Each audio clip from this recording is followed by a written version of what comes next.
Planet Vero Studio is powered by the Nolan Group of RE/MAX Associated Realty. MyNextHomeFinder.com. Cindy Grossman. New York City born and raised, luxury retail management was her game. Saks Fifth Avenue and Nordstrom were her jewelry playgrounds. Had enough at 38, fled to Miami, where Neiman Marcus Bal Harbour found her. Recruited to Mont Blanc, where her regional position challenged her. Met her husband 4 years ago, and Brevard County she did go. COVID hit, she needed a new career fit. Age-defying beauty with Mary Kay, she did say. And now, here's Cindy Grossman. Hello, hello, and welcome to Mesmerize the Mirror at Any Age. Mitch, glad to have you back. Cindy, what a coincidence. You're here too. It's always a pleasure. Always a pleasure to have you, Mitch. Thank you. We're changing things up a little bit today. What are we doing? We're doing something that we have not done before. Uh-oh. We're going out and we have two wonderful guests. Okay. Two wonderful guests, millennials. We're getting a different outlook on social media today. Something different. Social media from a younger person's perspective. Absolutely. Okay. Yes. So my two guests today are here to discuss the role of social media in our society. Both born in 1996, Nathan Grossman and Amy Hockenberry are children of the digital age. From VHS tapes and car phones to smartphones and Instagram pages, these two grew up amongst the rapid pace of technological advancement. With that advancement came social media, a true cultural force that has changed the way in which humans connect. So I'm glad to have you both here today. It's an honor and a thrill to have you. It's a pleasure. Thanks for having us. And I do know that the two of you have one other thing in common. You both graduated George Washington University just a few years ago. Sure did. Feels a lot longer than a few years, but yes, 2018. To me, it does. But yep, we met. I majored in political science, and Amy? I was a business analytics major. Excellent, excellent. Can we ask what you're both doing today? Is that okay? Sure, yeah. I'm working full-time as an employee benefits consultant, so in Washington, D.C. still. Nice. Right. I'm also a consultant in the federal field, working with a variety of government clients. Excellent. And you're both still living in Washington, D.C.? That's right. Sure are. Yep. Had some fun times there lately, huh? Yeah. Never a dull moment. I would say so. And you live pretty close to the White House, don't you? White House, the Capitol, the National Mall, we live right in the city. Everything is within reach for us, yeah. Wow. Yeah. But that's exciting. It sure is. Makes it exciting. It's great. Mitch, anything to add? Welcome to Vero Beach. It's a pleasure to be here. A little different, but welcome to Vero Beach. I like the pace. Yeah. Laid back for sure. That's for right. sure. So let's get into it. Let's talk about social media and how it affects my ladies out there who are trying to mesmerize the mirror at any age. I mean, with businesses, small businesses for the women, and it's just really, if it seems like if you're not on social media, you're missing out on just about anything. So with that being said, what are your first memories of social media in your life? Yeah, I'm interested in hearing yours as well, because mine happens to be joining Facebook when I was around 13. I believe I did so without my parents' permission.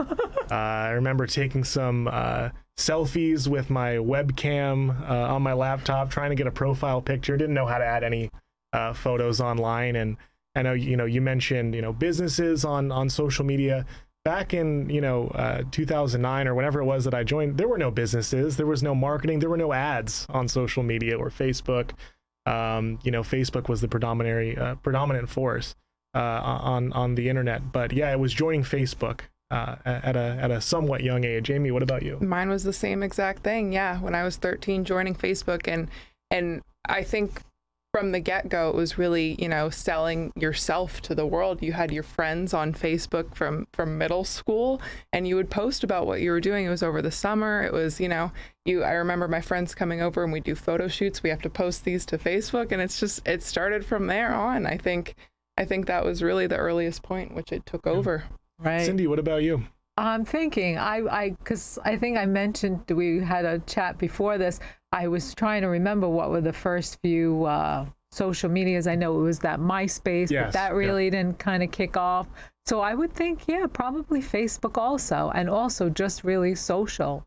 And then, of course, I started my business, and then I had to have a business page on Facebook, Yep. and then Instagram and LinkedIn, and I know Snapchat is huge, but yeah, a lot of different things out there. Mitch, what about you? What would Well, you? I'm a little older, and to be honest with you, I was very much behind the curve,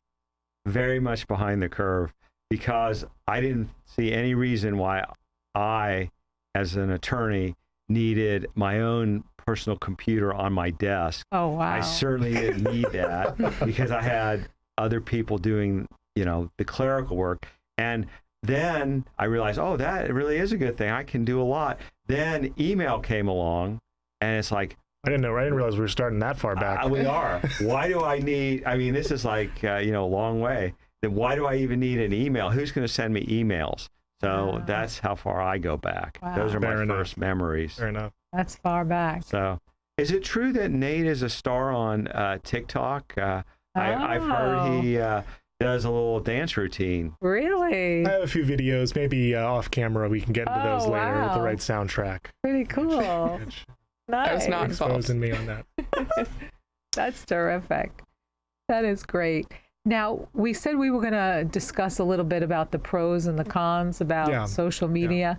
One question was, what are some of the positives that you have seen social media bring into your life, even socially as a whole? Yeah, I mean, the most obvious one up front is, connecting with people. For me, it was friends that live long distance that I didn't get to see in school every day. My friends from summer camp, my friends that did, different organizations outside of school, having group pages to post together and build group chats and a common connection that way. I know for, folks that had graduated high school in the 80s, 90s, and early 2000s, it was a way for those people to get back together and connect with people they hadn't heard from in a decade or much more. So I think that's really the first one that comes to mind for me, is connecting with people, seeing people's lives that you know well or know well enough, and just getting a window into their daily life. Right. Yeah, I would say mine's very similar. I remember when I first created a Facebook and I got a friend request, and I saw the name and I said, there's no way. And it was my best friend in first grade. She moved to Dubai in second grade, and I'm from Southern California, so that felt like a lifetime away. My mom was like, I don't know when you'll see her again. Like, that's so far away. And when I saw her name, my face lit up because I never thought that would be an option. And so it was really great to start that connection. And I think that's a really great part of social media. Oh, I think so. Especially during COVID, I think everybody was on that Facebook like crazy, looking for people and just looking to connect with Facebook Live and getting into groups and different things like that. Unfortunately, I haven't heard from any friends from high school. I guess I really wasn't the popular one who they wanted to get in touch with. Some friends through the years who have reached out to me, but no high school friends. But how about you, Mitch? No. No high school friends? No. Well, you still live in the same area, so you see a lot of old friends all the time. They want to forget me. No. That's right. The good thing about social media is even if they do reach out, you can hit them with the block and make sure that they can't find any more information out about you. That's true. That's true. I think I've been blocked. That's probably what it is. That's right. You run into friends all the time because you're from here. Yeah, This is home that's for you. true. That is true. Yeah. That is I was true. going to block you for your TikTok comment you made earlier. We'll talk about that after this. Uh-oh. Yeah. But so many positives. And, when we first joined Facebook, as we were just talking about, like I said, there were no businesses, there were no people pushing their brands on Facebook. Really, I think that's just, exploded in the last few years. Another positive is having that impact, reaching out to your followers, building your brand and getting that recognition, on various platforms, be it LinkedIn, of course, primarily used for businesses, as well as, Facebook as well. I know. I I'm on that Facebook all the time, just promoting my business, and LinkedIn, I've added it, and Instagram, I've added it. So yeah, I'm using it to my best benefit, so to say. But now what about negatives? Do you see negatives? Cindy, let's talk. Let's take a break. Oh, okay. And we'll come back. Let them think about negatives. Negatives. And let our audience think what are some negatives, and we'll see. We'll compare. There are plenty. Sounds good. Oh.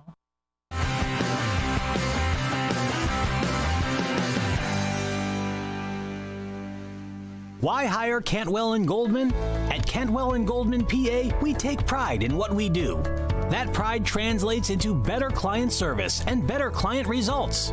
At Cantwell and Goldman, PA, we provide high-quality legal solutions for individuals and businesses in Indian River and Brevard counties and throughout the state of Florida. Our experienced attorneys can help you with a range of legal issues, from defending a criminal charge, assistance with a commercial or residential closing, business transaction, or estate planning and probate matters. We are a full-service law firm specializing in estate planning, including trust and estates, as well as commercial and residential real estate and corporate matters throughout the state of Florida. Cantwell and Goldman, PA. Are you a woman in business who might like to support a charity for free while promoting your business? You can. Go to womensprosperitynetwork.com and get listed in the exclusive member directory free so people can do business with you. And when you do, Women's Prosperity Network donates to Futures Without Violence, a nonprofit dedicated to preventing and ending violence against women and girls. It's a win-win. Go to womensprosperitynetwork.com now. Click on Join for free and be a part of something special while you make a difference. That's womensprosperitynetwork.com. Shop for a cause. Enjoy indoor and outdoor booths with vendors, artists, food trucks, even great music. Every dollar supports the Lift Up Young Lives nonprofit. Shop for a cause Saturday, October 30th from 9 to 2 at 50 West Strawbridge Avenue in Melbourne. New Vision Eye Center provides world-class eye care on the Treasure Coast. To tell you more, here's Dr. Robert Reinauer. Many patients are under the impression that floaters in your eyes are a condition that you have to just accept. Floaters can spontaneously appear as part of the natural aging process, and they disrupt your clear vision. Some have had a laser treatment that does not remove the floaters. At New Vision Eye Center, we provide the latest techniques in the permanent removal of floaters in your eyes. Dr. Robert Reinauer with New Vision Eye Center exclusively performs this proven procedure to remove annoying floaters in the eyes, providing world-class care for macular degeneration, diabetic retinopathy, and retinal surgery. For an appointment, call 772-257-8700 or visit newvisioneyecenter.com. Make the move to retinal specialist Dr. Robert Reinauer at New Vision Eye Center in Vero Beach. This is iHeartMedia's Treasure Coast Connection. The Treasure Coast Connection is brought to you by New Vision Eye Center. Are you feeling blue? Going for a walk outside will surely lift your spirits. Walking releases endorphins and gets you out in nature. Studies indicate that walkers scored significantly higher on vitality, enthusiasm, pleasure, and self-esteem, and lower on tension, depression, and fatigue after they walked outside. Feeling down once in a while is normal, but if you're feeling depressed on a regular basis, you may want to consult a mental health professional. New Horizons is the largest mental health and substance abuse agency in the area, with help just a phone call away 24 hours a day, 7 days a week. Call New Vision Eye Center for a consultation or second opinion. Your eyesight deserves world-class eye care. Visit newvisioneyecenter.com or call 772-257-8700. And we're back to Mesmerize the Mirror at any age. Of course, Mitch is back with us, and I'm happy to bring back Nathan Grossman and Amy Hockenberry, discussing social media, the good points, and now we're about to get into the negatives. So what would you say would be some negatives about social media? I think the first that comes to mind is just comparison. And I think that this comes with a lot of people, and I'm sure your listeners as well, that the confidence and building your confidence. And when you see what people, they curate and they put on their page, it's not the full story sometimes. And I think that for a few years there, it got pretty negative, and you'd always be comparing every part of your life to everyone else. And I think that that's one of the things that stands out as probably not the best part of social media. Yeah, I agree completely. Social media has a lot of metrics attached to it. How many likes something has, shares, views, and if you like something, you're confident about it, you put it out there, and if it doesn't receive the feedback or the pop that you thought it would get, that can really ding your confidence. Like Amy said, I think for a period of about the last 5 years, maybe, from 2015 or 2014 to about 2019, no one was talking about the negative sides. People were just kind of pretending, putting up this facade that social media, what you saw on Instagram and Facebook, was real life. There's nothing behind the curtain, and everyone really forced themselves to kind of put that out there to the public, Right. And I think it's important for listeners out there to realize is that social media is not real life. It is not all that people show on there. I have a little bag that I carry around. It says unfiltered for that one reason. I mean, everybody on, especially Instagram, those pictures are so filtered through. They look perfect, the body, the face, and women feel like, oh my goodness. I mean, I'm 50 plus, and you see those movie stars 50 plus, and they look like they're 20 years old. I mean, and then I'm looking at them saying, okay, I'm gonna run 1 more mile, I'm gonna lift 50 pounds more. But you know what? I say to myself, these pictures are all filtered, and I would love, and then all of a sudden this year with COVID, they were home, so we all of a sudden got all the pictures of them without makeup, right? We went through that stage. And I have to be honest, some of them you wouldn't even recognize without makeup. Little scary. I have gone on Facebook Live after my long runs on Sunday, and I don't have a drop of makeup. And you know what? It's out there, We're real. That's and we real. are real. But I see that. Yeah, I totally agree. Yeah. Amy, anything else? No, I think that's really it. I think the confidence aspect of it is really the most important. One of the things that makes people take breaks from Instagram and Facebook. You see people taking hiatuses, deleting the apps, like for their own mental health. They have to. I know, especially with all the political things that were coming out. People I saw, they'd write like their little finale message on Facebook, I'm dropping out right now because it's just getting too ugly. I have a friend's, getting angry at me because I said this or somebody saying that. So definitely. What about you, Mitch? Well, what I find a little just, negative is the political ads, or just where people really believe that what's posted is accurate all the time. Whatever's posted is accurate. This is where people get their news and their sources of information from. And it's not from what should be an independent journalistic source, like a newspaper, so they have their own bias, but it's somebody's, sometimes it's just made up. And they allow it. And they believe it to be true. Yeah, there's no fact check on there. It doesn't seem that way, right? That's the scary part. I mean, and then people get worked up about it, and we've seen instances where violence has been caused by this. I don't know what the answer is, but a lot of times, just because it's on Facebook, it may not be true. Yeah, True. Yeah, that's right. That's right. I think it's impossible to go through every single post and from their perspective and get a fact check on it. That's why you have to really make sure what you're looking at is real and do a little bit of your own digging, especially if you see something that's really inflammatory and out of the norm. Absolutely. Yeah, and it doesn't help that these platforms are made to be a little bit addictive and keep you coming back for more. Whether it's a comment, responding to people, getting you worked up, the way the sites are even laid out are meant to be addictive and have you craving that interaction. So those two things together can be a pretty dangerous combination. It sounds that way. So would you say, from talking about the negatives, has your perception of social media changed, the way you think about it? For me, it certainly has over the last few years, particularly.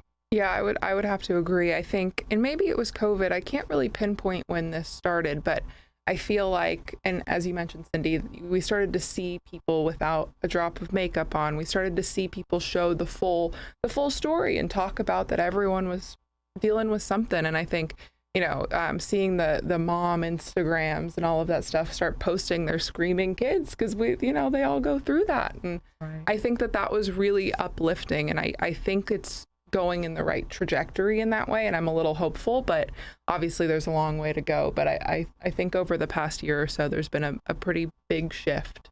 Yes, I've seen it. I mean, exercise, people have gone on, but then you also had everybody trying to sell something, everybody trying to woo people in to buy their service, buy something they were selling, which I thought was a little bit trying on people in a situation with COVID, right? Yeah. That was also something that we went through. So yeah, I think social media has its positives, its negatives, and with COVID, it certainly helped a lot of people through some lonely times and different things like that. Absolutely. Yeah.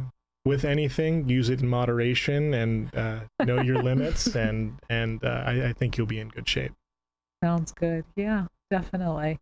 Anything else, Mitch? Well, I was going to ask Nate and Amy, where do they think the future lies?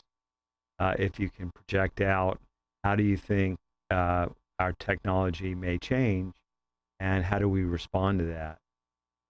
That's a great question.